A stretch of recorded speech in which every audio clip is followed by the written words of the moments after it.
Mommies UV mom kids care में आपका स्वागत है। ये वीडियो मैं अपनी बेबी जो 3.5 साल की है और एक 4 महीने की है उसके सर्दी खांसी में क्या उपाय करती हूँ उसके बारे में बता रही हूँ।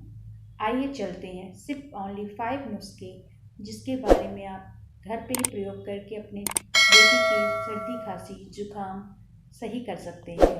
अगर उसके अलावा ज़्यादा दिक्कत आती है तभी आपको डॉक्टर के पास जाने की सलाह दी जाती है। ओके, आइए चलते हैं।